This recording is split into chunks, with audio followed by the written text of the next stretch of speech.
My short story is titled Wine with Dinner. It's the story of one day in the life of a woman who is the victim of coercive control. This type of domestic violence includes the non-physical forms of abuse, which are verbal, sexual, psychological, and financial.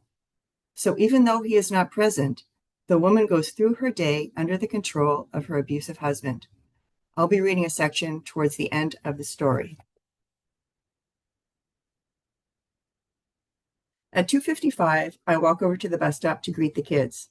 They are both chatty about the preparations starting soon for the holiday pageant. They are both hopeful about what role they might play in the production.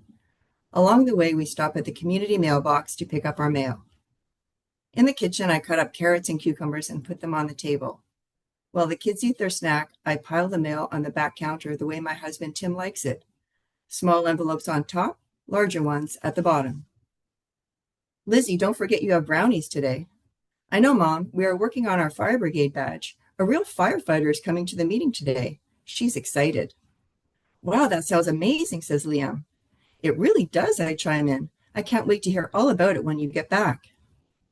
At 3:45 p.m., all three of us get in the car and drive Lizzie to Brownies.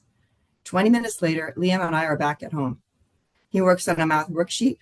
I fold the laundry and prepare the tacos and salad for dinner. It's 5 o'clock.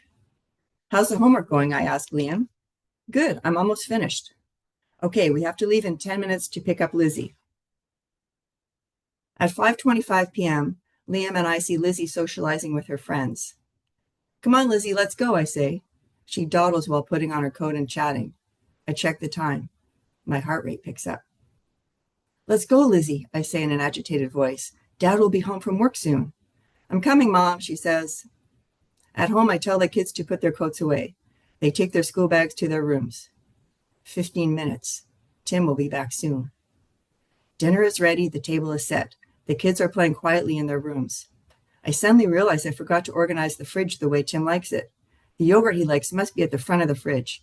I hastily open the fridge door and rearrange the items correctly. I take a look at the family room and the hallway to make sure nothing is out of place. I pour myself a glass of wine and take a sip. I instantly calm down. 6 o'clock p.m. I stand beside the kitchen counter sipping my wine, anxiously awaiting for the garage door to open. I know not to sit down. Tim will say I sit on my ass all day. 6:20 p.m. The door opens. Tim walks in carrying his computer bag. He takes off his coat and hands it to me along with his bag. Quickly, I put them beside his desk. How was your day? Tim asks. He walks over to the counter at the back of the kitchen to get the mail. Fine, I say. I must not speak too much. I don't want to distract him from reading the mail. I continue sipping on my wine. A calmness moves through my body. I'm going to get changed, Tim announces. Okay, dinner will be on the table when you come down. I try to sound calm.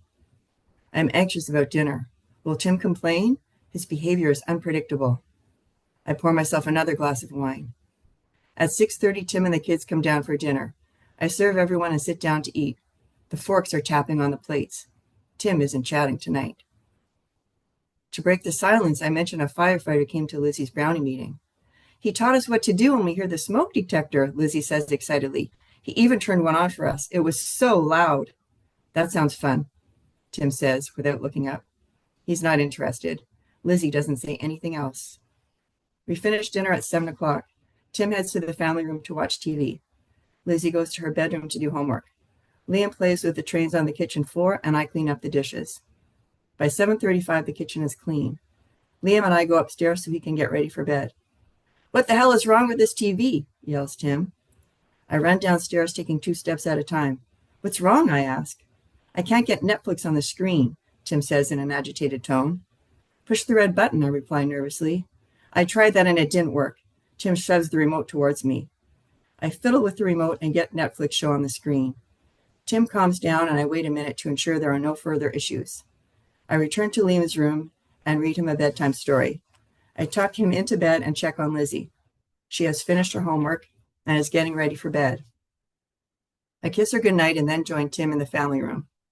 I don't like the show he was watching, but I sit down. Otherwise, Tim will get angry with me for not wanting to spend time with him. It's 8:25. I could really use more wine, but I have a rule about not pouring a glass after 8:30. The wine really helps me calm down. I frequently struggle about that third glass. Tonight I decided against it because I only have 30 minutes to wait until Tim goes to bed. I sit there in silence until the show ends. Well, time for bed, Tim says at 8:58. He looks tired. He goes to the kitchen to pick up his computer bag and sets it beside the garage door. Okay, have a good sleep, I say, looking in his direction. I walk over to his armchair and pick up the remote. I sit down on the sofa. Good night, Tim says as he walks past the family room towards the stairs. I hear the flushing of the toilet and then water running in the sink. I adjust the pillow behind the back and drape a blanket over my legs. At 9:15, I hear Tim get into bed. I breathe a sigh of relief. I turn the channel to a show I like. I relax. The buzz from the wine is wearing off, but I can manage until I go to bed in a few hours. I'm too tired to do anything except sit and watch TV. I enjoy this time alone.